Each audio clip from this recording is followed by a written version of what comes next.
नमस्कार मित्रों, political science learning with Jitendra YouTube channel पर आपका एक बार फिर से स्वागत है, अभिनंदन है मित्रों। यहाँ पर हम राष्ट्रपति सीरीज पूरी कर चुके हैं, कंप्लीट कर चुके हैं और उपराष्ट्रपति को भी पूरा कर चुके हैं।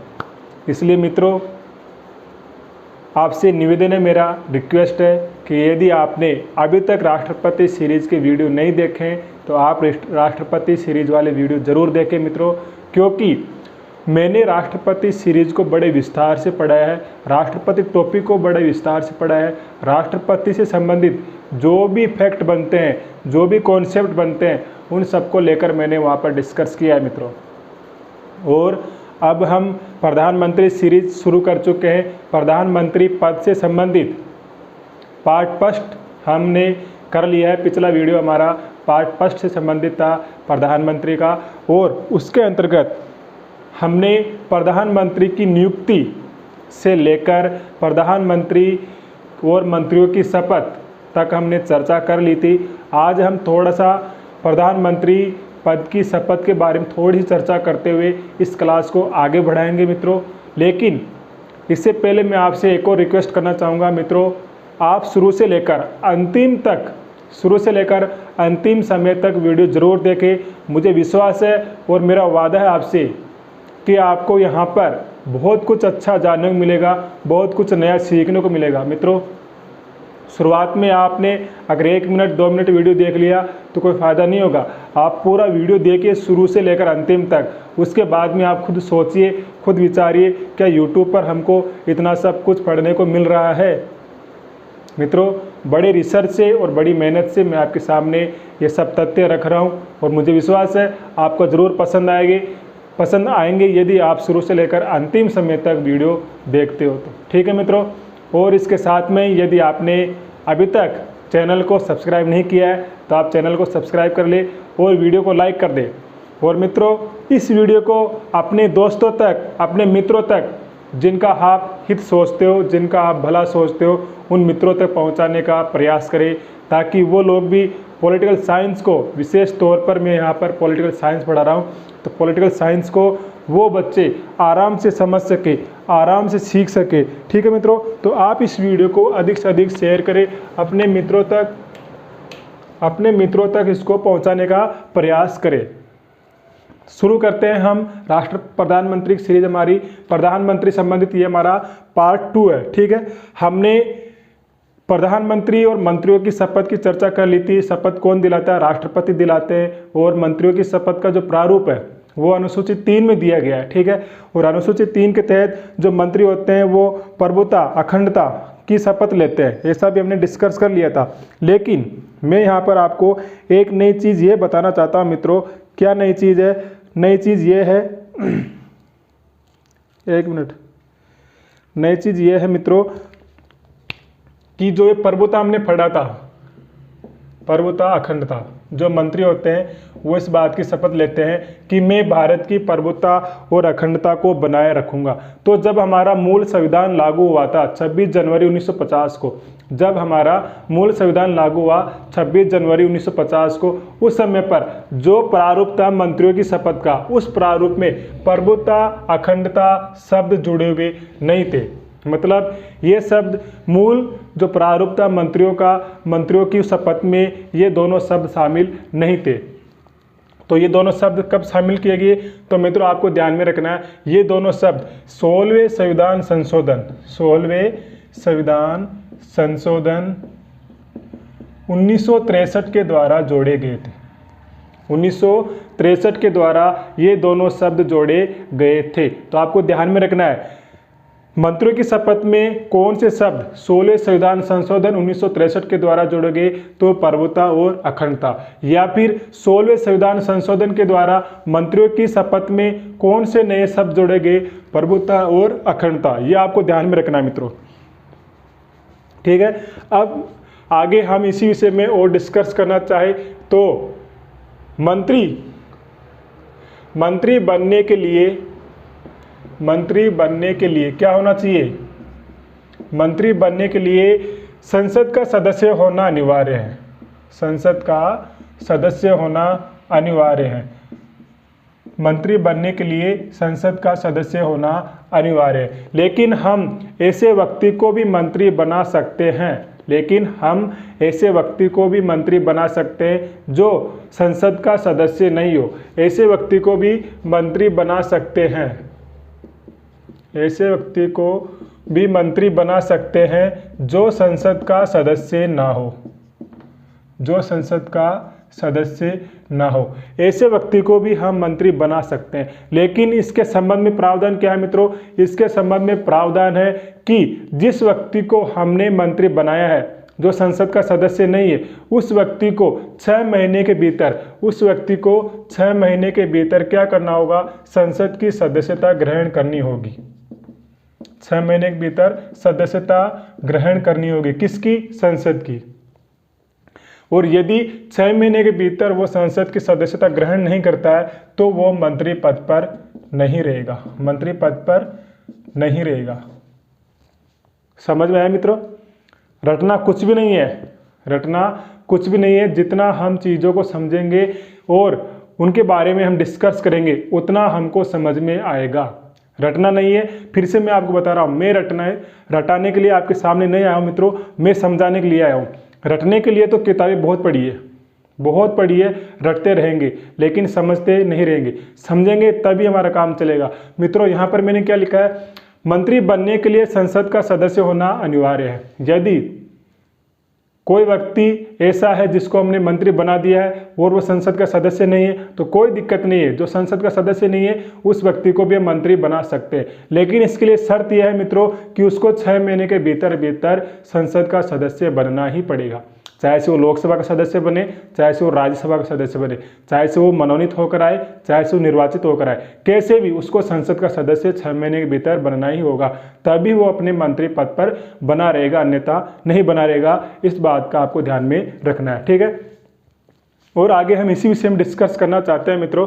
नोट करके आप जो मैं बात लिख रहा हूँ उस बात को आप अपने दिल और दिमाग में लिख ले। कॉपी में लिख रहे हो तो कोई बात नहीं, बहुत अच्छा है, लेकिन जो चीज़ मैं यहाँ पे लिखने जा रहा हूँ उसको आप अपने दिमाग में लिख ले। क्या लिखना है? संविधान के सदस्य थे कौन? मोहम्मद ताहिर हुसैन, मोहम्मद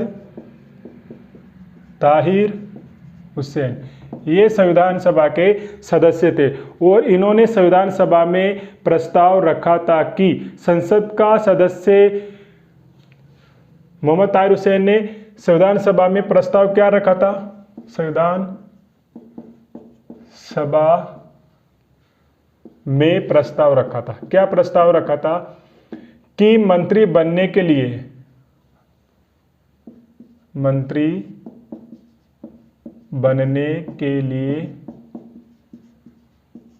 संसद का सदस्य होना अनिवार्य है।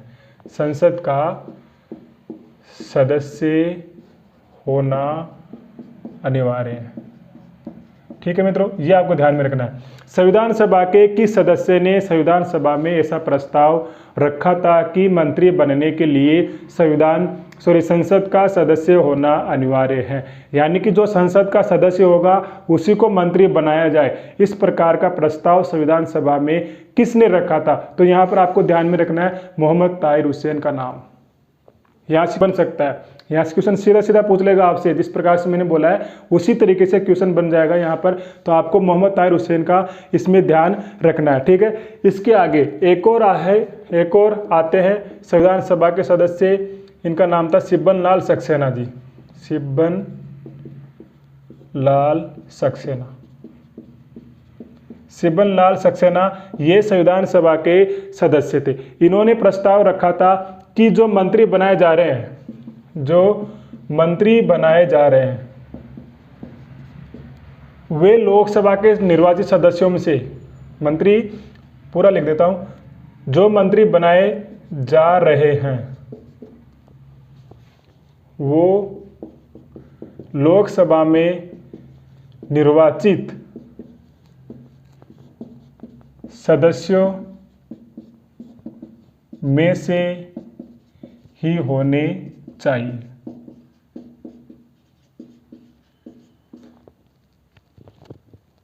क्या लिखा था शिवपाल लाल सक्सेना ने? प्रस्ताव क्या रखा था संविधान सभा में कि जिनको हम मंत्री बना रहे हैं, जिनको हम मंत्री बना रहे हैं, वो मंत्री बनने वाले सदस्य लोकसभा में निर्वाचित होने वाले सदस्यों में से ही होने चाहिए। ऐसा प्रस्ताव संविधान सभा में प्रोफेसर शिवपाल लाल सक्सेना ने रखा था।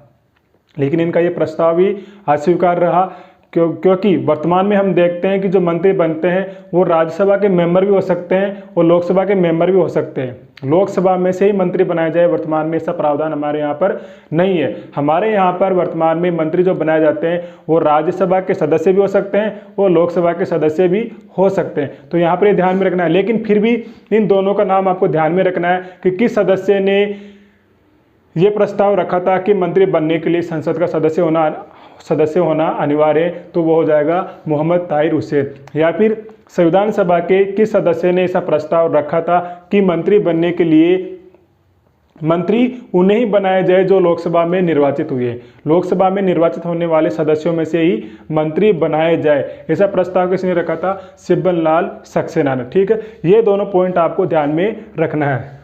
अब आगे चर्चा करते हैं और अपन इन दोनों पॉइंटों को आप दोस्तों अपने दिल और दिमाग में जरूर लिखिए। कॉपी में लिख रहे हो अच्छी बात है, लेकिन मैं तो यही कहूँगा कि आप इन दोनों पॉइंटों को अपने दिमाग में लिख ले। ठीक है, मंत्रियों के बारे में और चर्चा करें, मंत्रियों के बारे में और चर्चा करें अपन, तो क्या चर्चा करें कि मंत्री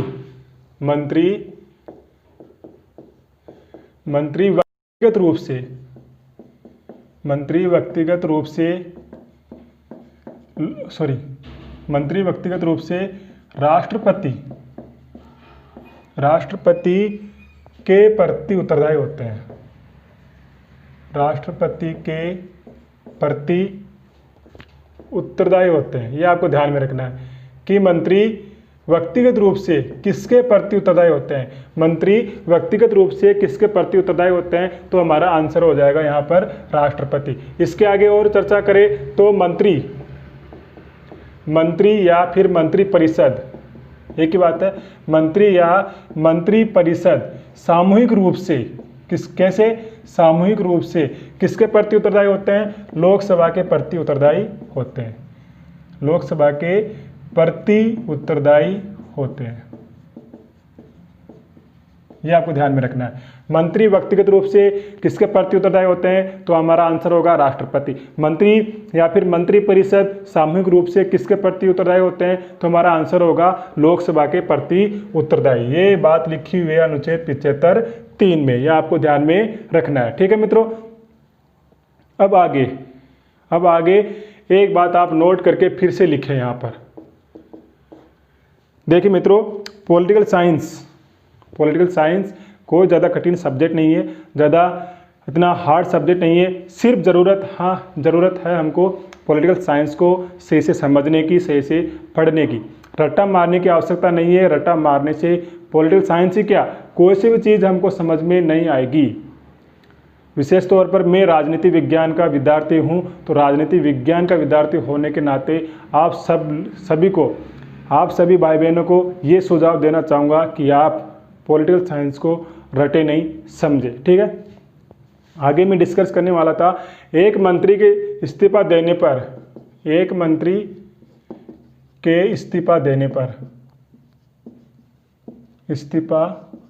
पर संपूर्ण मंत्रिपरिषद पर, एक मंत्री के इस्तीफा देने पर संपूर्ण मंत्रिपरिषद पर कोई प्रभाव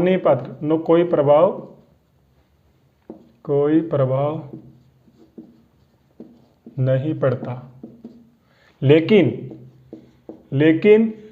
प्रधानमंत्री इस्तीफा दे दे या उनकी मृत्यु हो जाए, ऐसी कंडीशन में क्या होगा, संपूर्ण मंत्रिपरिषद भंग हो जाएगी। क्या हो जाएगी? भंग। यानी कि एक मंत्री के इस्तीफा देने से संपूर्ण मंत्रिपरिषद पर कोई प्रभाव नहीं पड़ेगा। मंत्रिपरिषद जैसी है वैसी बनी रहेगी। एक मंत्री ने इस्तीफा दे दिया, उसका पद रिक्त हो गया, तो उसकी जगह पर हम नया मंत्री किसी और को बना लेंगे। लेकिन यदि प्रधानमंत्री ने इस्तीफा दे दिया है, प्रधानमंत्री की मृत्यु हो गई है, तो ऐसी कंडीशन में पूरी मंत्रिपरिषद भंग मानी जाएगी। पूरी मंत्रिपरिषद का क्या हो जाएगा, विघटन हो जाएगा और फिर से नया प्रधानमंत्री बनेगा, नई मंत्रिपरिषद बनेगी। तो आपको ध्यान में रखना है, एक मंत्री के इस्तीफा देने पर संपूर्ण मंत्रिपरिषद पर कोई प्रभाव नहीं पड़ता है, लेकिन प्रधानमंत्री यदि इस्तीफा देते हैं मित्रों, तो ऐसी कंडीशन में संपूर्ण मंत्रिपरिषद क्या हो जाती है मित्रों, भंग हो जाती है। ठीक है, ठीक है मित्रों, ये दोनों बातें आपको आगे के लिए ध्यान में रखना है। विशेष तौर पर आपको जो भी बताया जा रहा है उन सब चीज़ों को आप ध्यान में रखें मित्रों। अब मैं यहाँ पर चर्चा करना चाहूँगा 91वें संविधान संशोधन, 91वां संविधान संशोधन 2003, 91वां संविधान संशोधन 2003 की मैं यहाँ पर चर्चा करना चाहूँगा। और इस संविधान संशोधन के द्वारा हमारे संविधान में 2 अनुच्छेद जोड़े गए थे। कौन से? इसमें आर्टिकल 75 में कौन सा जोड़ा गया? आर्टिकल 75 1A और आर्टिकल 75 1B। 1A में क्या प्रावधान किया गया है कि मंत्रिपरिषद में सदस्य संख्या लोकसभा की कुल सदस्य संख्या के 15% से अधिक नहीं होगी। 15% से अधिक नहीं होगी। 91वां संविधान संशोधन 2003 के द्वारा अनुच्छेद 75 में अनुच्छेद 75 1A जोड़ा गया और अनुच्छेद 75 1 में यह प्रावधान किया गया कि मंत्रिपरिषद में जो लोग होंगे उनकी संख्या लोकसभा की कुल सदस्य संख्या से 15% से अधिक नहीं होगी। लोकसभा में कुल सदस्य संख्या कितनी है? 545।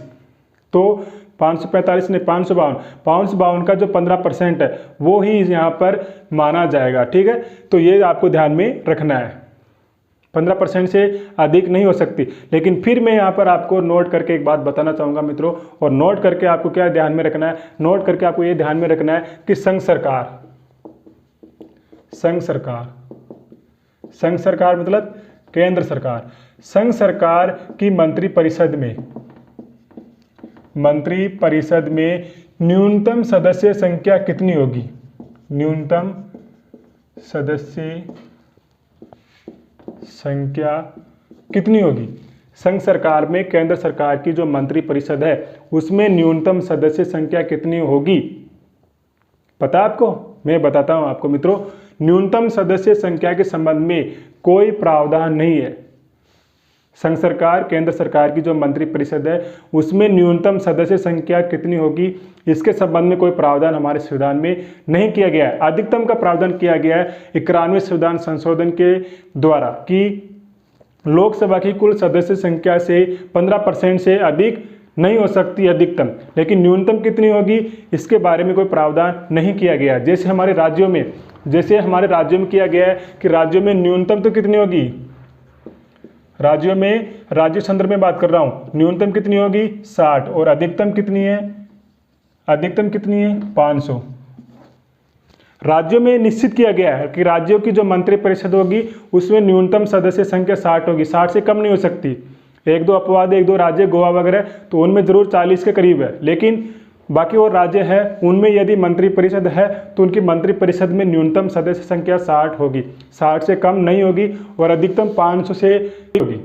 राज्यों के संबंध में कर रखा है, ध्यान में रखना है। लेकिन सरकार की जो परिषद है उसमें न्यूनतम सदस्य संख्या कितनी होगी इसके संबंध में कोई प्रावधान नहीं कर रखा है। तो आपको ध्यान में रखना है, क्वेश्चन कैसे भी करके यहाँ से बन सकता है कि केंद्र सरकार की संघ सरकार की मंत्रिपरिषद के संबंध में सही कथन है गलत कथन है, इस प्रकार से क्वेश्चन बन सकता है। तो आपको यहाँ पर ये ध्यान में रखना होगा कि मंत्रिपरिषद में क्यों जोर दे रहा हूँ मित्रों, क्योंकि ये हमको ध्यान में नहीं रहता है कि मंत्रिपरिषद में न्यूनतम सदस्य संख्या का कोई प्रावधान कर रखा है या फिर नहीं कर रखा है, और आम किताबों में हमको ये सब चीज़ें पढ़ने को भी नहीं मिलती है। ठीक है मित्रों, तो यहाँ पर इस बात का आपको ध्यान में रखना है।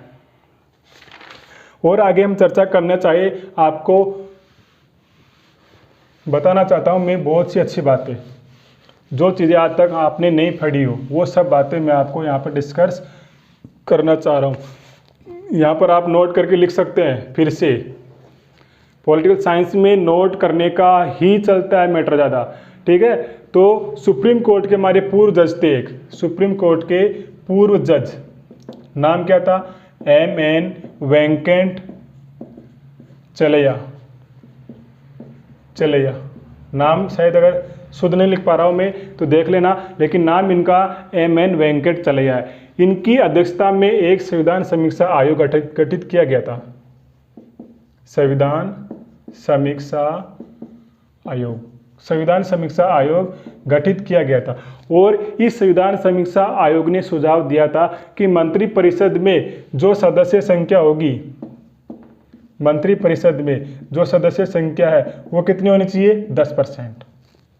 कितनी होनी चाहिए, 10%। अब आपको यहाँ पर क्वेश्चन कैसे बन सकता है, निम्न में से किस आयोग ने ये सुझाव दिया था कि संघ सरकार में जो मंत्रिपरिषद होगी उस मंत्रिपरिषद में सदस्य संख्या कितनी होनी चाहिए, 10%। ऐसा प्रस्ताव या फिर ऐसा सुझाव किस आयोग ने दिया था। 3-4 आयोग के नाम लिखे होंगे, एक आयोग यहाँ पर संविधान समीक्षा आयोग भी होगा, तो हमको संविधान समीक्षा आयोग वहाँ पर आंसर लगाना होगा, ठीक है। समझ रहे हो मेरी बात। सुप्रीम कोर्ट के पूर्व जज थे M.N. वेंकट चलैया जी। M.N. वेंकट चलैया जी की अध्यक्षता में ही संविधान समीक्षा आयोग गठित किया गया था। और इस संविधान समीक्षा आयोग ने ही ऐसा सुझाव दिया था कि संघ सरकार की जो मंत्रिपरिषद है उसके अंदर अधिकतम सदस्य संख्या 10% होनी चाहिए, 10% से अधिक नहीं होनी चाहिए। ऐसा सुझाव संविधान समीक्षा आयोग ने दिया था, ठीक है मित्रों। अब आगे मैं एक और इसमें बताना चाहूँगा आपको, इसके बाद में हम क्लास को स्टॉप करेंगे। यहाँ पर मोहम्मद दिख नहीं रहा होगा आपको, मोहम्मद ताहिर ये संविधान सभा के सदस्य थे, मोहम्मद ताहिर बेग साहिब, ठीक है। इन्होंने क्या सुझाव दिया था कि मंत्रिपरिषद में मंत्रियों की संख्या कितनी होनी चाहिए, मंत्रिपरिषद में मंत्रियों की संख्या कितनी होनी चाहिए, 15। कितनी होनी चाहिए, परसेंटेज नहीं, ओनली 15। तो मोहम्मद ताहिर बेग साहिब थे, ये संविधान सभा के सदस्य थे और इन्होंने सुझाव दिया था कि मंत्री की जो मंत्रिपरिषद है उस मंत्रिपरिषद में मंत्रियों की संख्या कितनी होनी चाहिए, 15। कितना, 15। मोहम्मद ताहिर बेग साहिब ने सुझाव दिया था कि मंत्रिपरिषद में सदस्यों की संख्या कितनी होनी चाहिए, 15। संविधान समीक्षा आयोग ने सुझाव दिया कितनी होनी चाहिए, 10%। और वर्तमान में है कितनी है वर्तमान में, 15%। 91वें संविधान संशोधन 2003 के द्वारा, ठीक है। 91वें संविधान संशोधन के द्वारा 2 अनुच्छेद जोड़े गए थे, एक मैंने बता दिया, एक नहीं बताया, दिमाग से निकल गया, बताता हूँ। 75 तो आपको समझ में आ गया कि 15% से अधिक नहीं होगी सदस्य संख्या, मंत्रिपरिषद में 75% से अधिक नहीं होगी। लेकिन जो 75 का तो आपको समझ में आ गया होगा, ठीक है। ये 2 नए अनुच्छेद जोड़े गए थे 91वें संविधान संशोधन 2003 के द्वारा। और यहाँ पर 75(1)(b), इसमें क्या प्रावधान किया गया कि ऐसा संविधान सभा का सदस्य यदि कोई संसद का सदस्य है और यदि उसे दल बदल का दोषी पाया जाता है और इस आधार पर उसकी सदस्यता समाप्त कर दी जाती है, फिर से सुनना मित्रों एक बार, अगर आपको समझ में नहीं आया हो, समझाने का काम है हमारा और समझने का काम है। हम विद्यार्थी है, पढ़ने वाले हैं, जब तक कोई चीज़ समझ में नहीं आए तब तक आगे नहीं बढ़ना चाहिए, ऐसा मेरा मानना है। जब चीज़ समझ में आ जाए तभी आगे बढ़ो, तभी आपको आगे की चीज़ समझ में आती है। इसलिए यदि आपको नहीं समझ में आ रहा है तो फिर से मैं समझाने का प्रयास करता हूँ। हो सकता है थोड़ा सा बोलने में थोड़ा स्किप हो रहा हो। मैंने बताया आपको 91वें संविधान संशोधन 2003 के द्वारा संविधान में 2 नए अनुच्छेद जोड़े गए।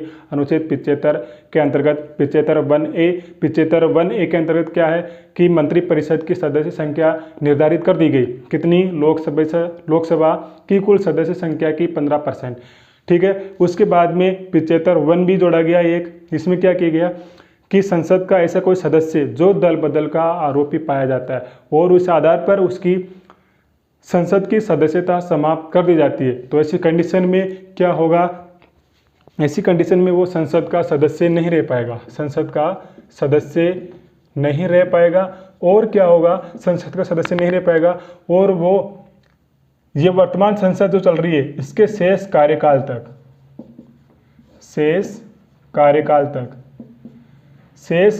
तक या आगामी चुनाव होने तक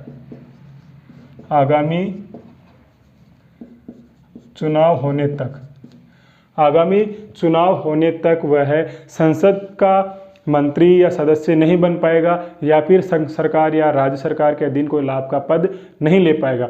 ये अनुच्छेद 75(1)(b) में जोड़ा गया था। ठीक है मित्रों, तो ये आज की क्लास में हमने डिस्कस किया है प्रधानमंत्री संबंधित मुख्य बातें, और मुझे यकीन है मित्रों आपको समझ में आया होगा। समझ में नहीं आया है तो एक बार आप वीडियो को आगे बढ़ने से पहले, जहाँ समझ में नहीं आया वहीं से वीडियो को आप शुरू से देखिए फिर आगे बढ़िए मित्रों। ऐसा मेरा कहना है, यदि हम ऐसा पढ़ेंगे तो आराम से हमारा पढ़ा हुआ सार्थक होगा और पढ़ाना भी सार्थक होगा। जितना मित्रों मैं आपको यहाँ पर दे सकता हूँ उतना देने का प्रयास करूँगा। मेरा कर्तव्य है एक शिक्षक होने के नाते कि मैं अधिक से अधिक मेरी नॉलेज को आप लोगों तक पहुँचाकर आप लोगों के हित में कार्य करूँ। ठीक है मित्रों, और आपका कर्तव्य बनता है कि आप इस नॉलेज को अधिक से अधिक लोगों तक फैलाकर, अधिक से अधिक अपने साथियों तक पहुंचाकर उनके नॉलेज में भी, उनके ज्ञानवर्धन में भी अपना सहयोग दे। एक दूसरे के सहयोग से हम शिक्षा की जोत को आगे से आगे बढ़ा सके मित्रों। ठीक है मित्रों, तो इसी के साथ में मैं इस क्लास को समाप्त करता हूँ। मिलेंगे एक नेक्स्ट क्लास में एक नई जानकारी के साथ में। तब तक के लिए जय हिंद, जय भारत, जय संविधान।